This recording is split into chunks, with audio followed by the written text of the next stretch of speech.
Jack, do you want to give us an introduction?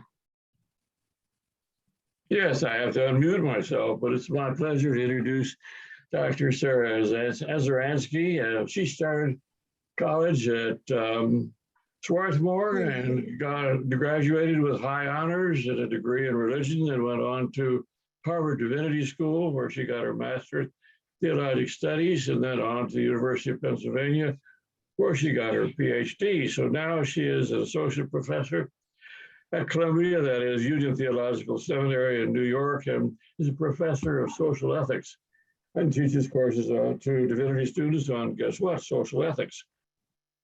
I'm intrigued by the fact that after she finished Swarthmore, she got a Watson Fellowship to study, she'll tell us what, for a year or two, on women's peace movements overseas.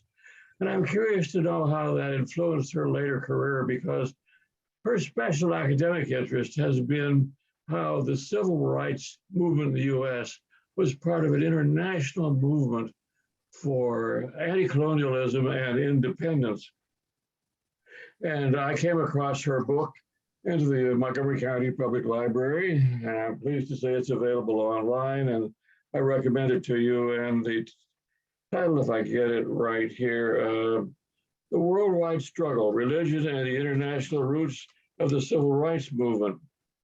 And I think that's one of the things she's going to tell us about today. So it's wonderful to have you, Dr. Azaransky. So I'll turn the floor back over to Steve and to you. Okay, I'm going to mute everybody now. Dr. Azaransky, you will have to unmute yourself.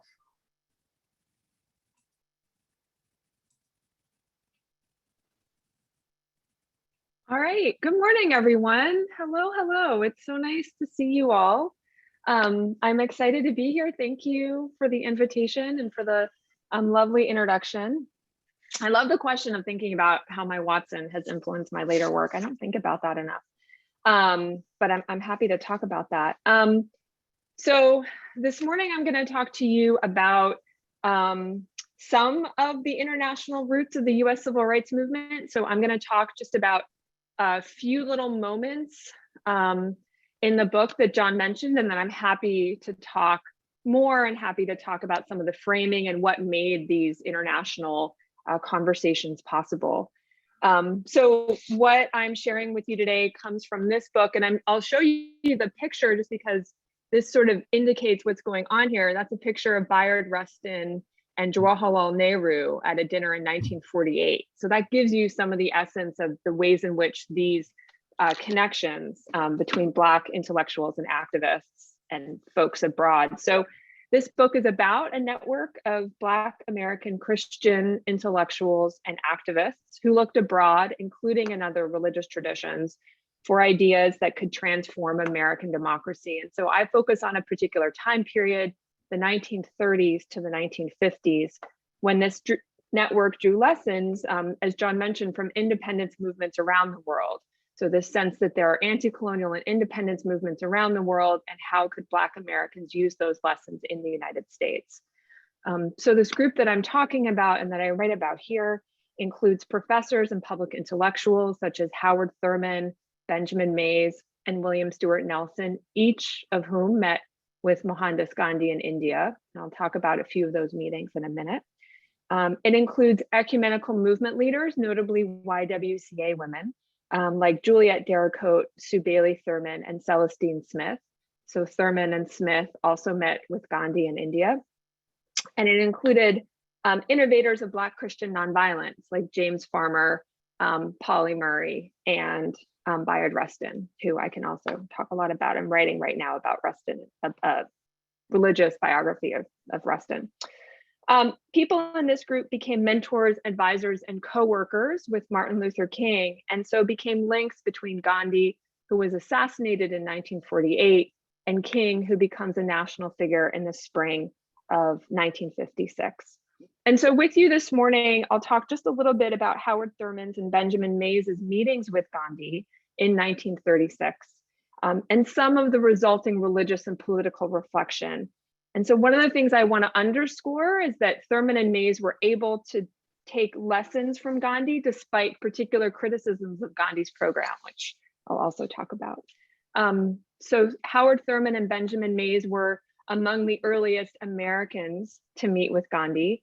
Howard Thurman, you may have heard of, was in short, a great 20th century theologian and social critic. I'll read to you from one of his seminal works. He's not paid enough attention to, I think. And Benjamin Mays is perhaps best known as mentor to Martin Luther King. King called him among my greatest mentors, and was president of Morehouse College for 40 years, and really becomes a mentor to the later movement, folks like Julian Bond and Marian Wright Edelman, who are at school at Morehouse and at Spelman in the 50s and 60s. Mays and Thurman's international work, their careful interreligious engagement, and their critical anti-colonial thinking would have far-reaching effects on a later movement, and particularly on King himself. And so I'll talk now a little bit about both of their trips to India, focusing on Thurman. So I'll read from this in a second. Here's what Thurman looks like at a later age. Howard Thurman was the first to visit India in 1935 and 1936. The YMCA invited him to lead a so-called Negro delegation on a pilgrimage of friendship to South Asia. Including in the delegation was his wife, Sue Bailey Thurman, who was a YWCA leader and intellectual powerhouse in her own right. She had already traveled through Europe to Cuba and to Mexico.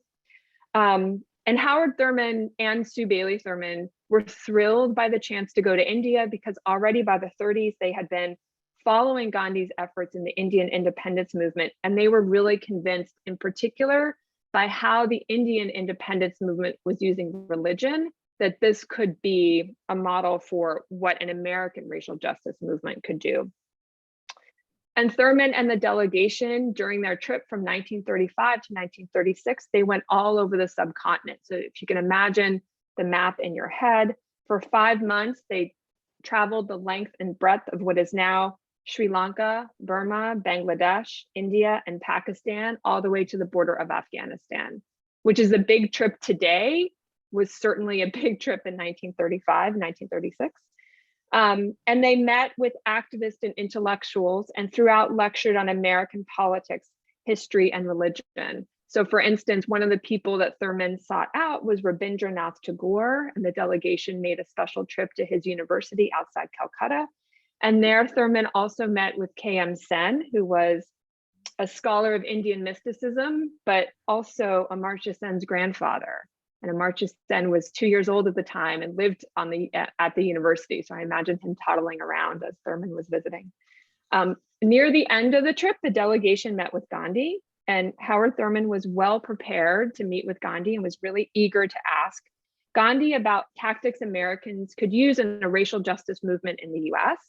But Gandhi had his own pressing questions. So, Thurman and the delegation arrived. They're all excited to ask to interview Gandhi, and Gandhi says to Thurman, wait, first, tell me why you're a Christian when Christianity is associated with segregation in the United States and colonialism around the world.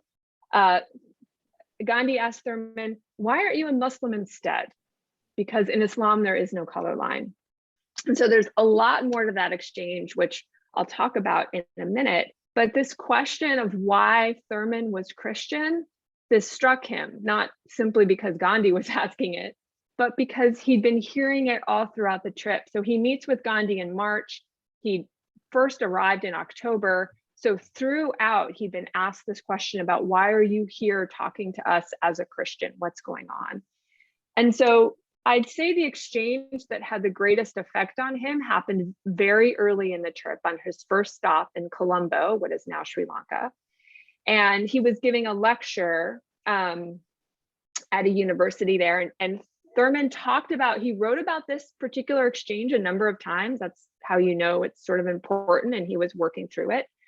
And so I'm going to give you an account of the exchange that comes from Jesus and the Disinherited, perhaps Thurman's most significant work. And in the first chapter of the book, he explains, so I'll just read you a little bit from his description here. At the close of a talk before the Law College, University of Colombo, on civil disabilities under states' rights in the United States, I was invited by the principal, by the dean of the law school, to have coffee. Thurman says, we drank our coffee in silence. After the service had been removed, he said to me, what are you doing over here? I know what the newspapers say about a pilgrimage of friendship and the rest, but that is not my question. The dean said, what are you doing over here? This is what I mean. And then the dean continues, this is Thurman quoting the dean, more than 300 years ago, your forefathers were taken from the western coast of Africa as slaves. The men who brought the slaves were Christians, Christian ministers, quoting the Christian apostle Paul. And then he goes on through a history of enslavement through emancipation. And then the dean is continuing, during all this period, you have lived in a Christian nation in which you are segregated, lynched, and burned. Even in the church, I understand there is segregation. One of my students who went to your country sent me a clipping, a newspaper article, telling about a Christian church in which the regular Sunday worship was interrupted so that many could join a mob against one of your fellows. When he had been caught and done to death, they came back to resume their Christian worship. The dean said, I am a Hindu. I do not understand. Here you are in my country, standing deep within the Christian faith and tradition.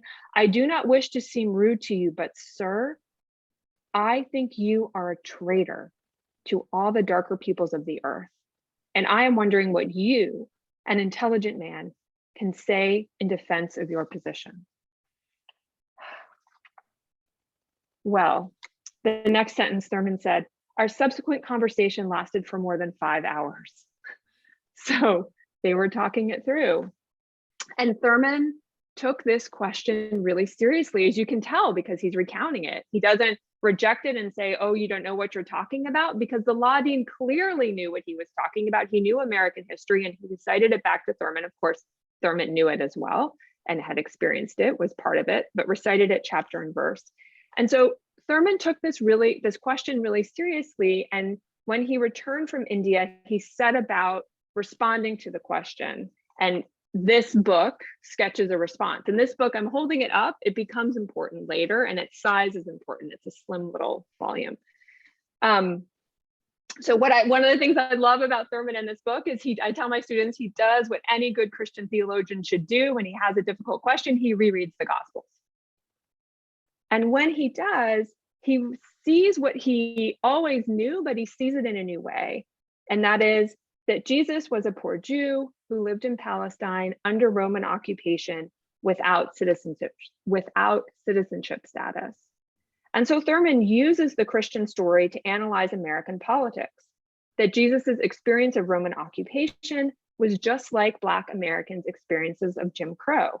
Just as Jesus and his followers had mobilized against the Roman Empire, so Black Americans were mobilizing against Jim Crow colonialism.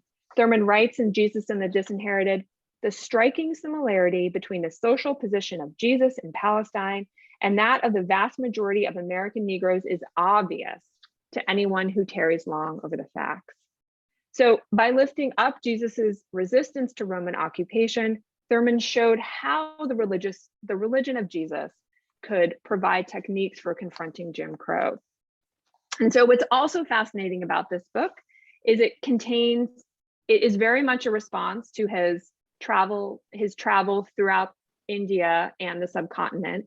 And it includes lessons from Gandhi's movement in India, but in a less obvious way. I've read the book, I teach the book, and I've read it probably 8 or 9 times. And I think there's only one reference to Gandhi by name that I've seen. There might be more, but Gandhi is not discussed. But the book has Gandhian bones. So you can't quite see the table of contents here. This is the table of contents.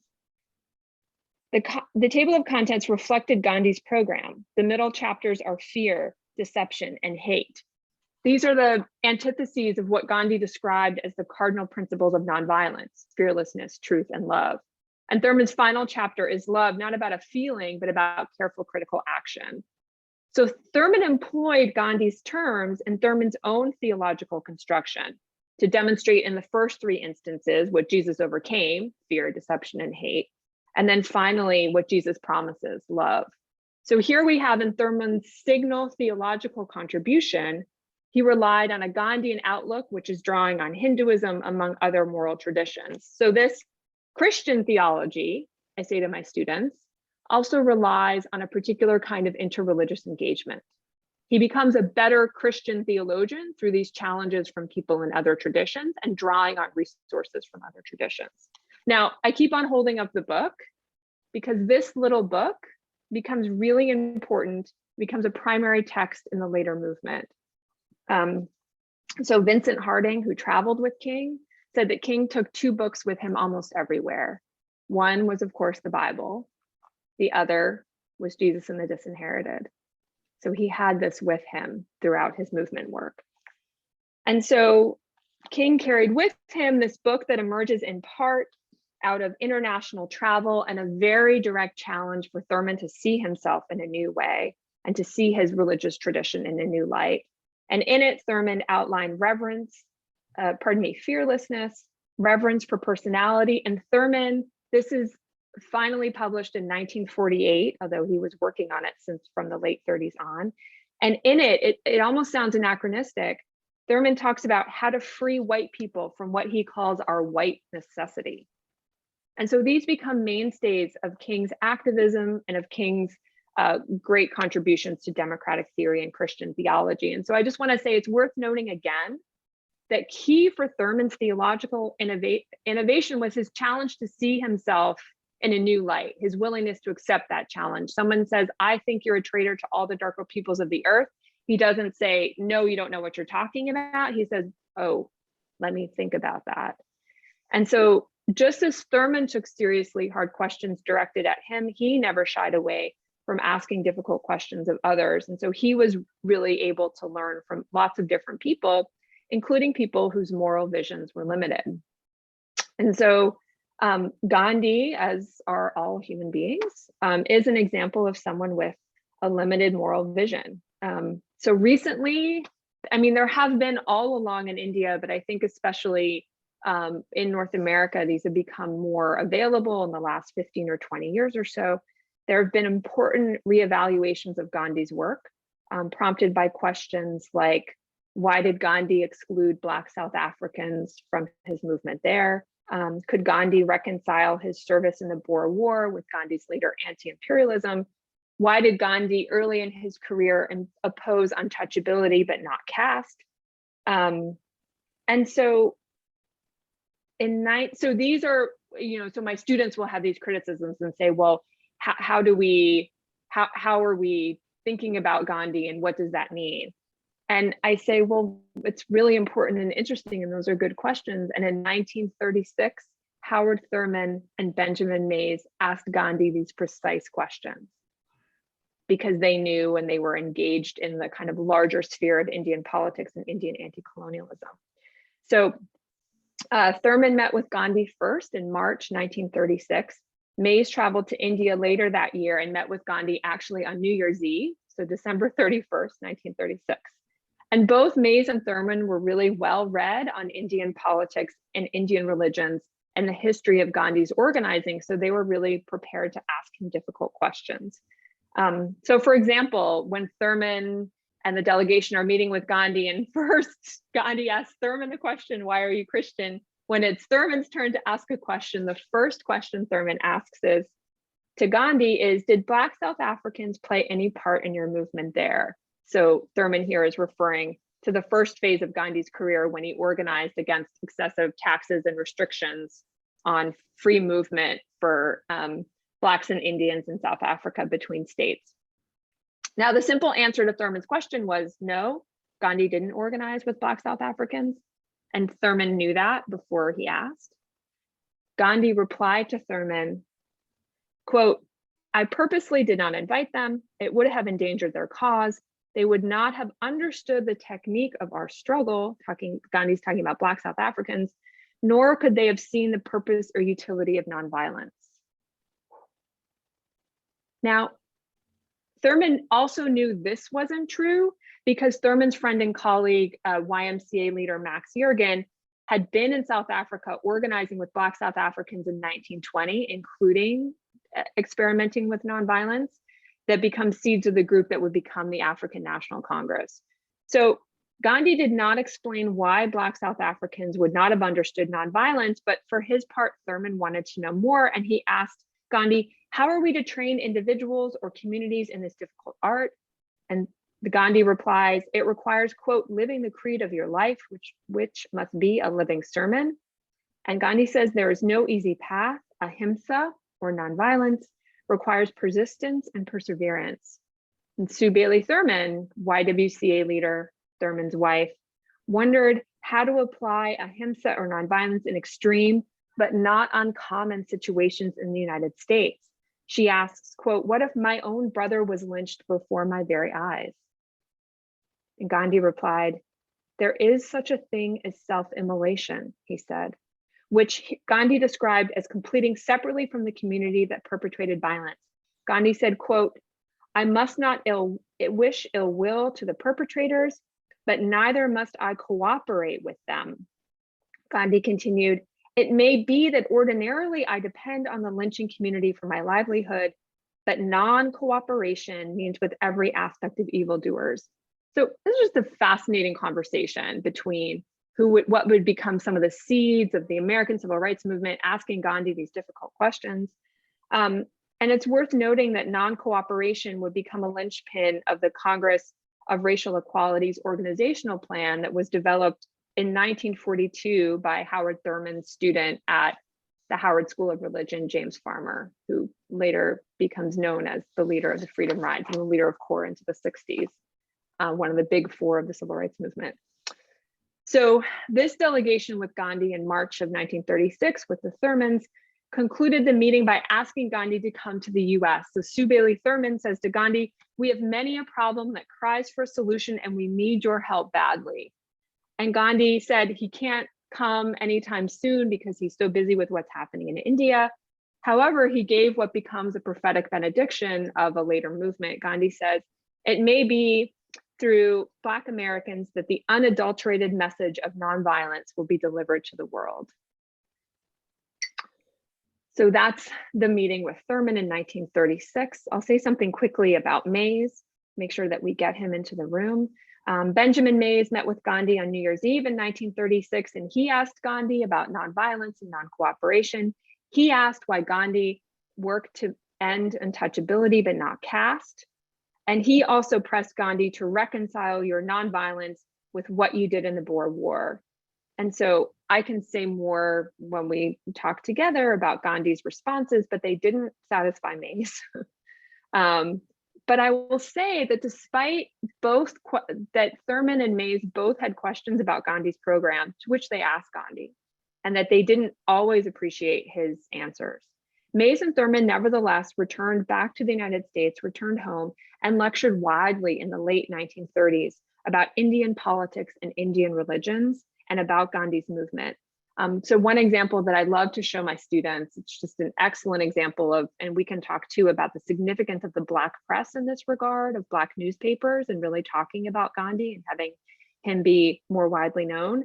That Mays writes a series of articles for the Norfolk Journal and Guide, which is a Black paper, but it's kind of read widely throughout the East Coast, about Mays's meetings with Gandhi, but also with Nehru, and about the Indian independence movement.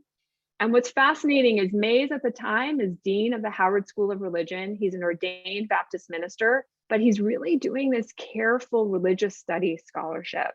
He's describing the history and diversity of Indian anti-colonialism. He's underscoring the vast difference between the US and Indian context. So to say any lessons that we can glean, we first have to understand what's happening in India in its own context. And Mays really wanted American readers to know about Gandhi and his activism, and really described Gandhi's program in fine religious detail. So these are 800-word columns in the newspaper, in which, for example, Mays is describing Gandhi's use of ahimsa, which is the Sanskrit term for non-injury. And Mays is explaining how this emerges more out of Jainism than from Hinduism. So kind of parsing Indian traditions for his readers. Now, in the early 21st century, we might not be surprised at the way that Mays urged Americans to take Gandhi seriously, but the care and specificity with which Mays wrote about the context of Gandhi's activism is uncommon, because he was both an ordained Baptist minister and a religious studies scholar. In the 1930s, Thurman and Mays predicted that Black Americans could develop strategies inspired by the Indian movement to address injustices in the US. They mentored many, including James Farmer and Bayard Rustin and Polly Murray, who I'm happy to talk about all three of them more, who in the 1940s innovated non-cooperation in the US by integrating buses, organizing sit-ins, and staging multi-city marches. They did all of this in the 40s.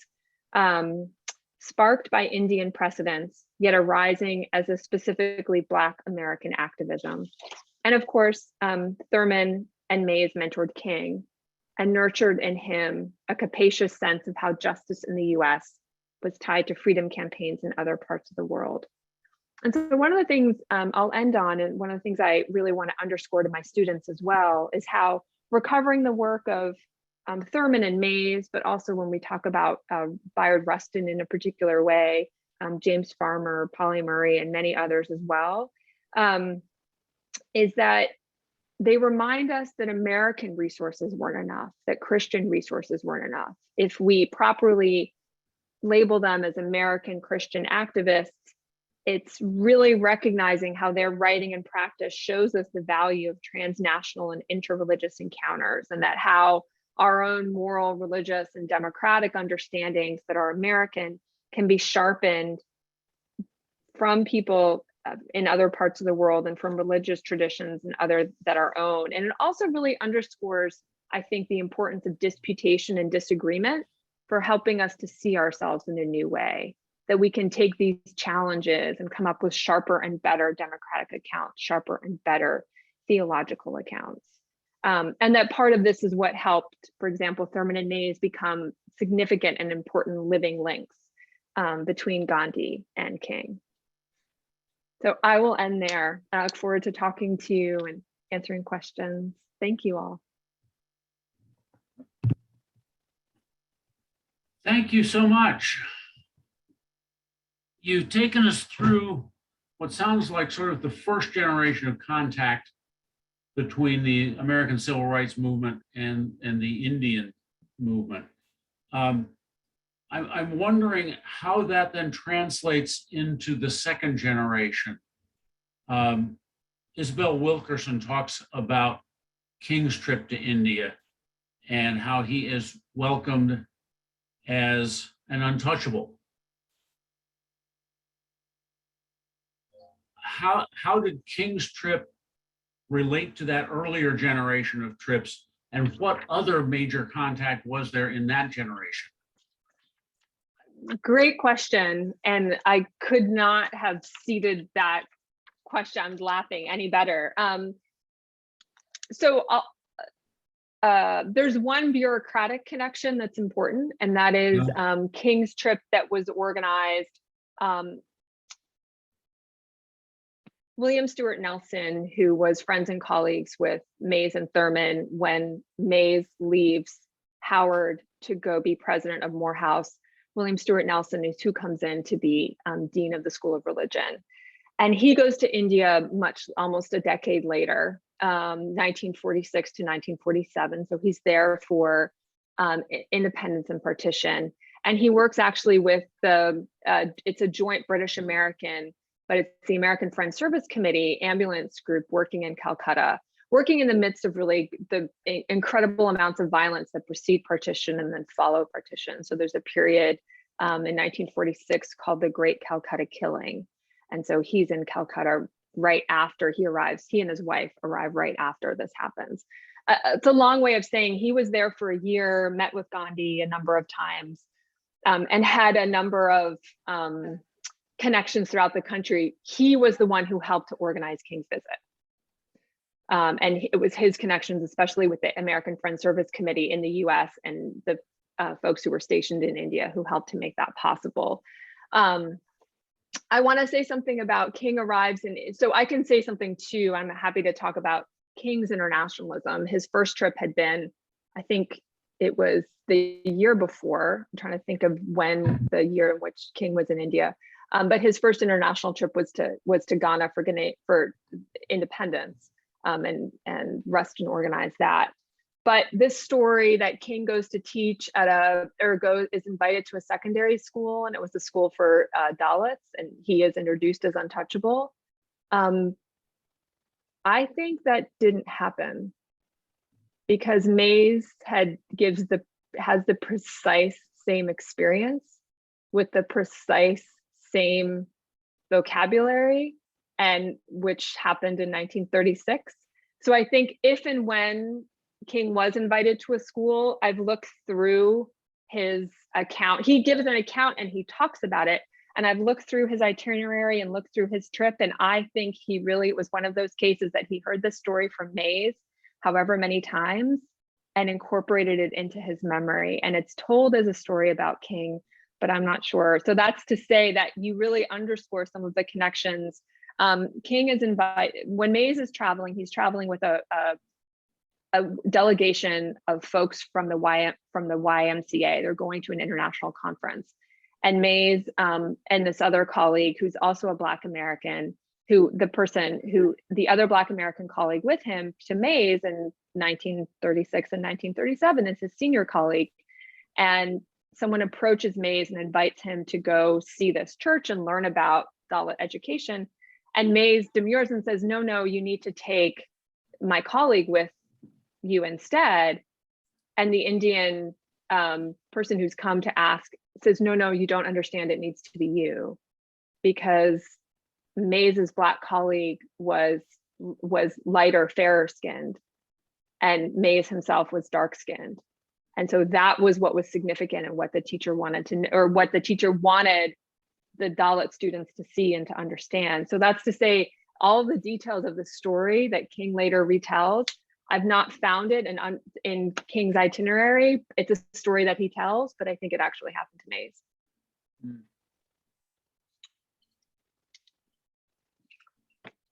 Other questions? John Gaffney, you raised the issue of continuing discrimination against the Dalits. You want to elaborate on your question, John?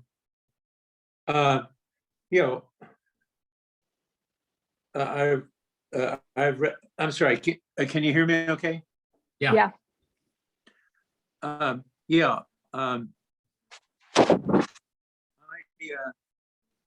I have been reading in the newspaper that discrimination unfortunately continues against these people, even though Gandhi was strongly against it, of course.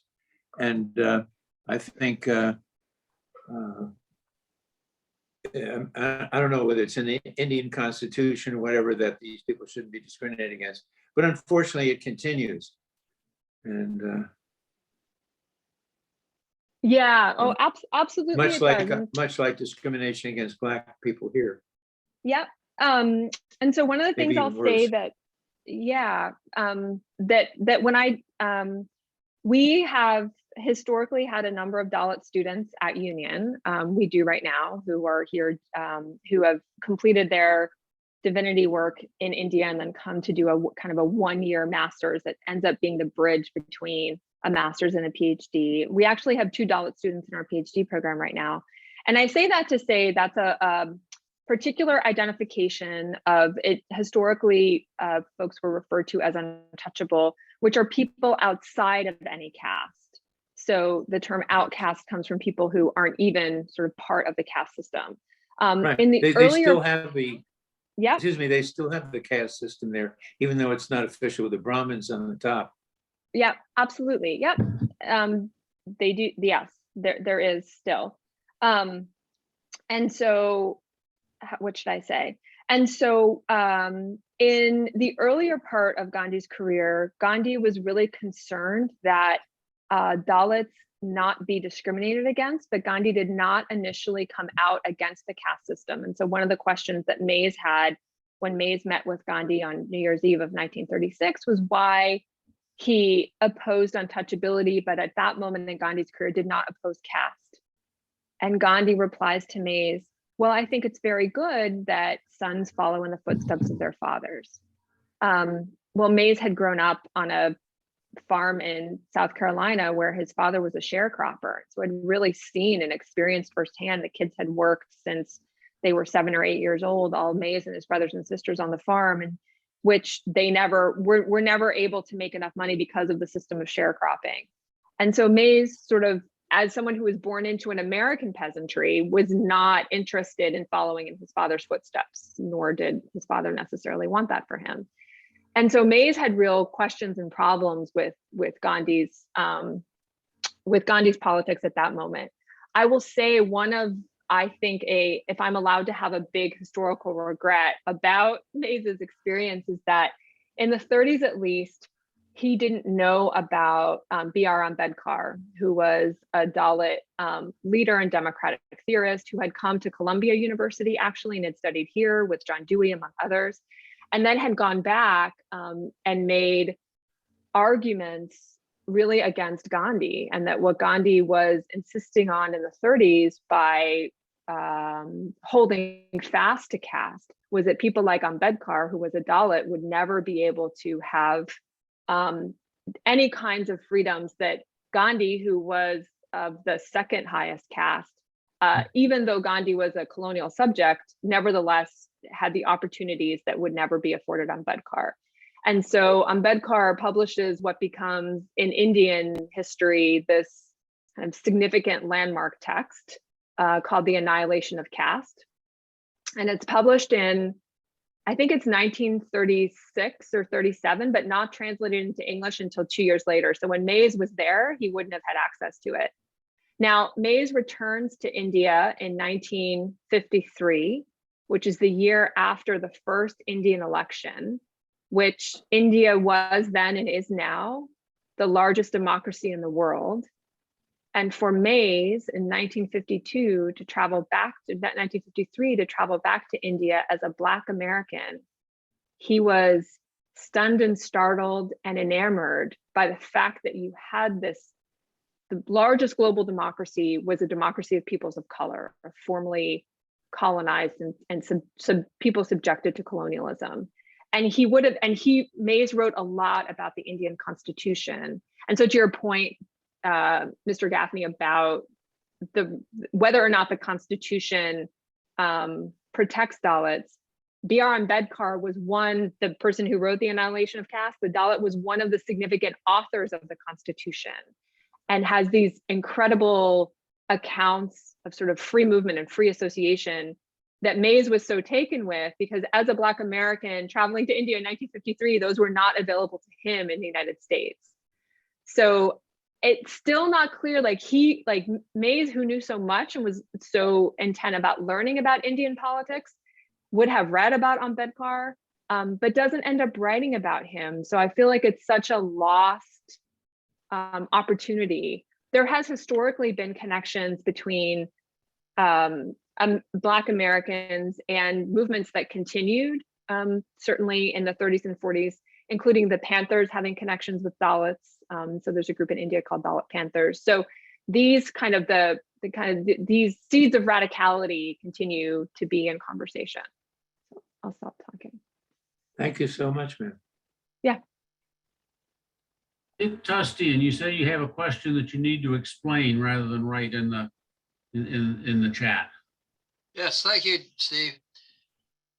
To our speaker, I appreciate your wisdom and knowledge about all of this, but I am much less acquainted with the background of Hinduism or East Indian politics, etc. I'm wondering if the root of the question in its most essential aspect is whether one is going to respond to oppression and domination and violence to achieve that by responding in kind or by responding with nonviolence, to love your enemy as Jesus told us. And if that's the root, if the root question for the world is how to shift the natural human response of reacting with violence to violence,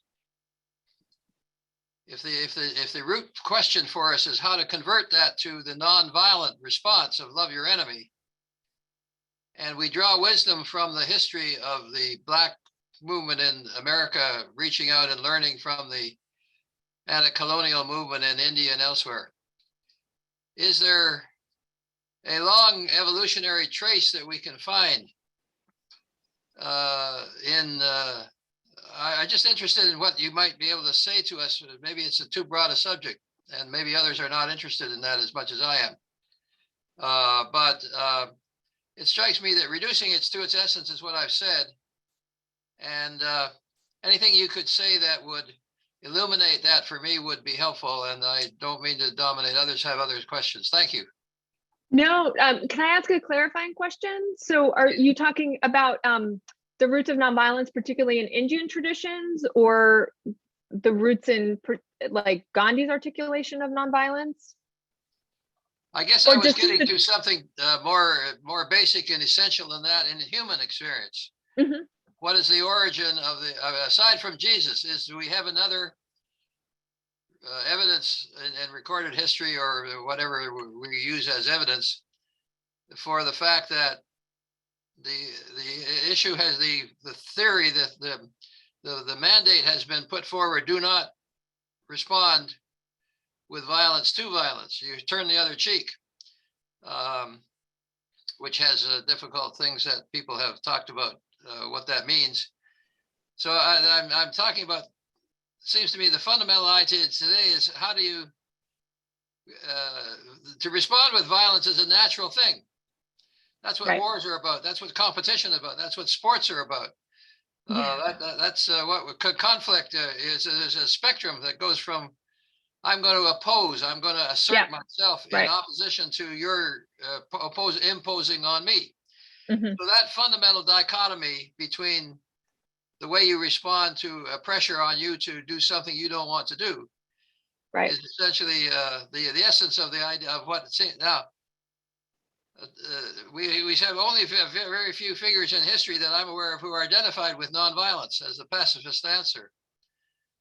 And I'm wondering how to trace that and see it through the lens, not the details of who did what to whom back in 1930. I understand that's important, Right. but I'm just seeking to get something below that, deeper at that. Does that make any sense? It does.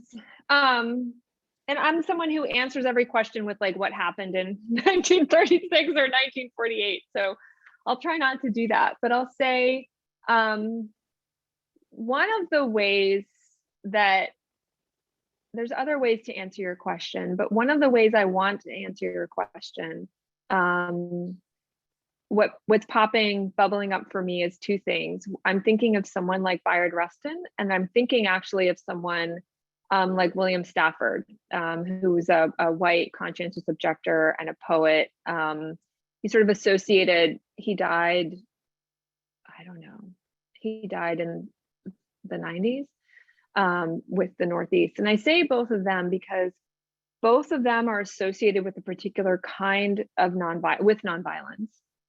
They're both vaguely, Rustin profoundly Quaker associated, but Stafford, I make the argument too, that you see a lot of Quaker practice in him. And I'm saying this because these commitments to nonviolence, I think that, and I don't want to remotely only locate them in Christianity, but I'll give you a Christian example, a particular kind of Christian example, are the results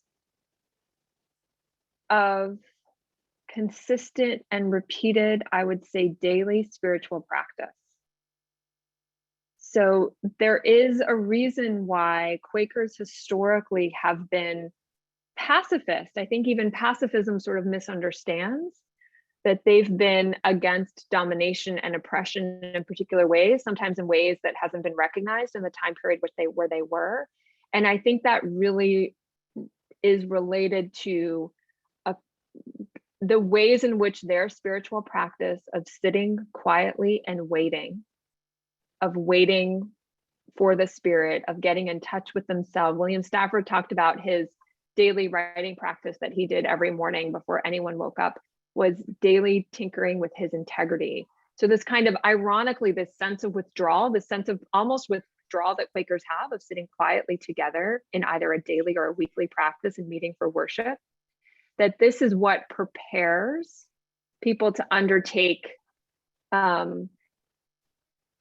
these incredible social actions, but it also prepares them in this ongoing spiritual way of cultivating an understanding of who they are and how they're related to each other in community. So it's not not that this is ever merely, so it's not merely about turning the other cheek, but it's really helps to seed in them an understanding of who they are in this larger organic relationship. So to your, I mean, I'm not answering your question well, but I think that what in fact we see is not individuals who do something in 1935, or what we see is not particular things that happened, but often when we're talking about nonviolence, we're actually seeing the trace of a much longer and committed spiritual practice that both happened individually and collectively, in the case of Quakers and Quaker meeting. Thank you. Diane Whitaker, you had what looked like an interesting question. All right. Well, I'm joining you from the Wheaton Library. Anyway, the question I have is more relating to the cultural cross-pollination that occurred from India to the United States through Thurman and Mayes. And then I am wondering if, despite Gandhi's treatment of South African Blacks, if Desmond Tutu took ideas from Mayes and Thurman and incorporated it into his nonviolent approach to the anti-apartheid movement, do you think? Yeah, great question. As for Tutu, I don't think so. I think it's just a matter of how well known and kind of what ideas and books were available. I mean, in a similar way, I think one of the reasons why there's something to be said about caste and how Mayes and Thurman, when they're making their trip, why they were meeting with who they were meeting was in part a result of being connected with higher caste people, and so weren't connected with Ambedkar. And for Tutu, sort of what was available to him, knowing something of his particular Anglican training and who he was connected to, there were many resources, especially of like British abolitionists, that Black and White, that he was reading and aware of. But I think just Thurman and Mayes weren't as connected. But to say something too about the cross-pollination, there's really interesting ways too in which, so I am a Christian ethicist. I study this particular generation of Black Americans. And so I'm not a Gandhi specialist by any means. I sort of know the ways in which people had encounters with Gandhi. But Gandhi himself was a real seeker of, I mean, I'm sure you all know he's reading Tolstoy, he's reading Thoreau, but he also was really connected and interested in what was happening. So when Thurman visits what is now Sri Lanka and gets chapter and verse about American history, people, as is the case now, was the case then, that people in other parts of the world were really attuned to what was happening in the United States. And so when Thurman's visiting, the case of the Scottsboro boys is still moving through the federal courts, and he's being asked about that. I mean, he's being asked about things that are happening in the US at the moment. And so Gandhi too is really interested and connected with movements around the world. And Gandhi was really interested in Tuskegee, and what Booker T. Washington was doing at Tuskegee is kind of a model for Gandhi, what Gandhi wanted to do with his ashrams. And so in particular, I don't know how Gandhi learned about him, perhaps through Black newspapers. The first place in which Gandhi is reported on in the United States is the Black Press. W.E.B. Du Bois's The Crisis, which was the journal of the NAACP, reports on Gandhi. And so Gandhi knew about George Washington Carver, the peanut scientist, and that Carver himself had an account of what he wanted to do at Tuskegee as this particular kind of Christian project. And Gandhi's really taken with that. And so they write back and forth to each other about what Carver is doing at Tuskegee and what Gandhi wants to do in his ashram. So it's also a reminder that like Gandhi himself is someone in process and someone who's learning. So there are these back and forths. So sorry not to have better intel on Tutu, but I think it's just, he had access to different strains. And Thurman and Mayes are not well known until recently, even in the US context. Steve? Thank you. Go Steve Stiles has a question. Okay. Okay, he writes, the World Council of Churches promoted international work camps as a tool of understanding and peace. What are the origins of this tool of work camps bringing together of racial and international diversity, a product of the nonviolence or other experience?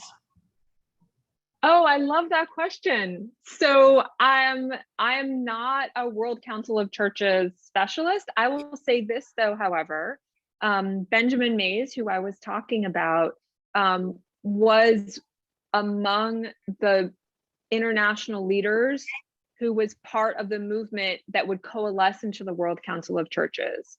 So he really advocated and was part of this conversation to create the World Council. And Mays was one of the few people who was part of the World Council in part of this leadership in Europe and North America who was not white.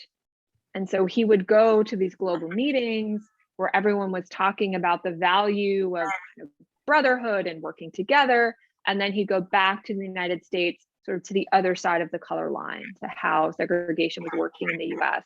So I think Mays and the World Council, so Mays was significant in these early conversations, particularly with the World Council.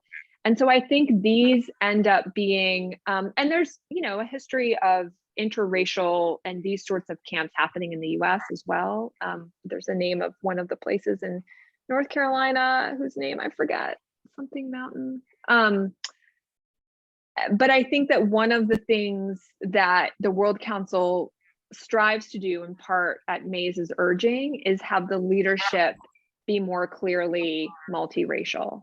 But that these camps, again, I'm not a WCC specialist at all, I think really mirror some of the best of the earlier work that's happening in the 30s and 40s with the YW and YMCA globally, that people are going to these meetings and they're really struck. It's not primarily for Black Americans of color or people of color around the world, but I think what happens is they are at these meetings and are both surprised and radicalized by how colonialism is experienced and white supremacy is experienced in different ways in different parts of the world.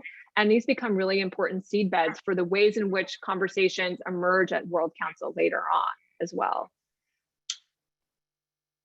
I'd like to raise another dimension of the idea of cross-pollination. In Thurman's early days at Howard as Dean of Rankin Chapel, there was a certain law student there named Thurgood Marshall. And I'm wondering the extent to which this religiously based civil rights movement cross-pollinated their international experience and interest with the legally based civil rights movement in the US, which was also so much Howard-centric. Right. Great question. I will say, just to say something about Howard, in 1938 to 1942, I would say there is no more significant American university, period. I don't mean Black American, I just mean American. In terms of the luminaries who were there, that is partly a result, the philosophers, the legal scholars, the medical, the folks who are there at the School of Medicine, certainly at the Div School. Howard Thurman lived in a duplex, and right beside him was Ralph Bunche, who lived so Ralph Bunche, who at the time was teaching political science and would become the first African descended person to win the Nobel Peace Prize. So there was a hotbed of American brain trust at Howard at the time. And what's happening at the law school, Spotswood, Robinson, Leon, Ransom, Hasty, Thurgood Marshall are there. And they're really the kind of laboratory for what will become the legal precedents that the NAA wins in the 50s and 60s. So if you ask sort of what is the connection or what is the conversation that are being had between these, I mean, they're at faculty meetings together. And so they're like widely aware of and know each other. One of the connections I want to make between these as two, what's the word I want to say? Two sort of options or arms of the movement. I want to pull back and say, if we talk about the legal strategies that were key for what we talk about as what Thurman calls the, not Thurman, pardon me, what Rustin calls the classical phase of the movement. So from like 1955, 1956 to 1965, 1968, that the legal precedents are significant, but are never not connected to activism, right? So we have the bus boycott makes, right, that precedent possible. Okay, so one person who connects these two is Polly Murray, who was a law student at Howard in the early 40s. She's also organizing, she was arrested on a bus in 1940 in Petersburg, Virginia. She also is organizing sit-ins in Washington, D.C. in the 1940s while she's a law student that are fascinating because they're mostly women-led, which is rare at the time, in part because men were off in World War II. And she is told by the university to stop organizing the sit-ins and comes to Howard Thurman for advice, which is as a law student. She also, as a law student, Spotswood Robinson later credits her, is significant to coming up with a strategy in Brown v. Board. So what's the difference or what's the cross-pollination between them? I'm not sure so much, but that they knew each other. And Polly Murray is exemplary of sort of choices or forks in the road, because she lives at a time, I'm pointing at the Harlem Ashram in New York City, which is an interreligious, interfaith, interreligious, interracial community where they're learning about Gandhi in order to apply it in the American context.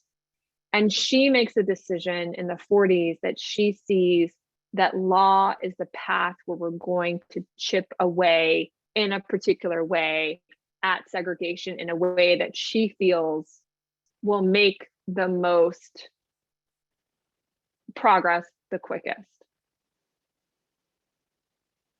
Now, I can say this as someone who teaches in the seminary. She comes back into the fold because she herself goes to seminary when she's in her 60s and becomes the first Black woman to be officially ordained an Episcopal priest. So everyone comes back.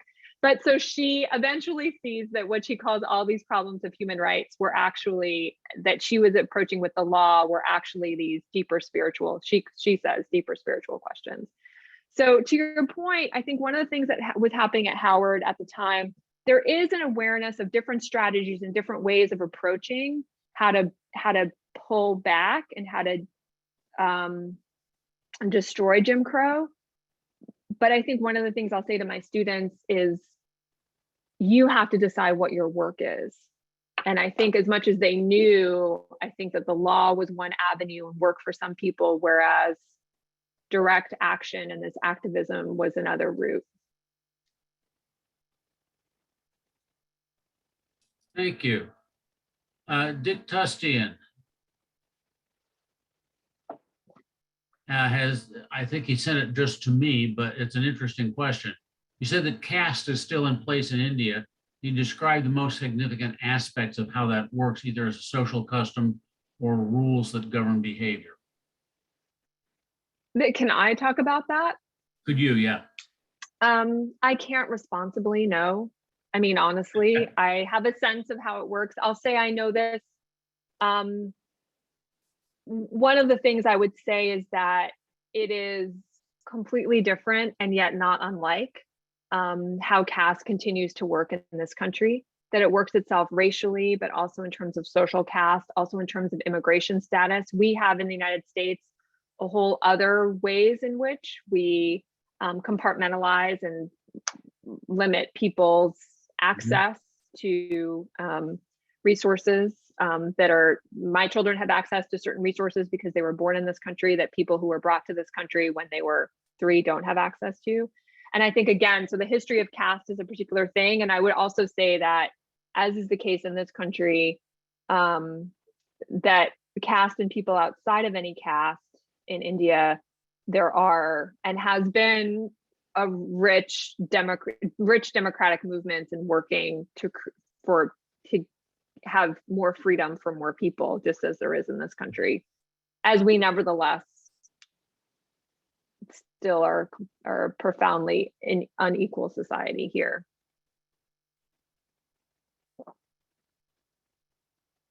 It looks like we had just about reached our time. And as my mother was very fond of saying to me when I was in high school, once your mind gets stretched by a new idea, it's never going back to its original shape. And I think that I have at least been stretched in a whole lot of new directions today I was completely unaware of, even having lived in India for a considerable amount of time. I did not know of these connections. I thank you for bringing those to us. It's a really interesting dimension for us to consider. This is kind of a 30,000-foot view of history and civil rights. Next week, we're going to be coming down to the present and current events and on the ground. And next, and with our speaker next week will, excuse me there. Our speaker next week will be Catherine Rayberg, Executive Vice President of Church World Service. Church World Service is a group that we work with through Presbyterian Disaster Relief, and they have people on the ground in Poland and are on the front lines of the humanitarian crisis in Ukraine. So we'll be considering the crisis in Ukraine in real time. Next week, she will be speaking to us from San Francisco. That's how passionate she is about being able to talk to us. She's getting up at 5:30 in the morning in order to be on with us at 9. So, Dr. Azaransky, thank you so much. And if you'd like to join us next week, it's the same link. Okay. Thank you all so much. Thank you. Thank you so much. Such a wonderful, This powerful, is wonderful. inspirational Thank you. presentation. Yes, Yeah, thank you. my Thank pleasure. you. Thank you. My pleasure. Bye, everyone. Have a good morning. Bye-bye. Thanks. Bye.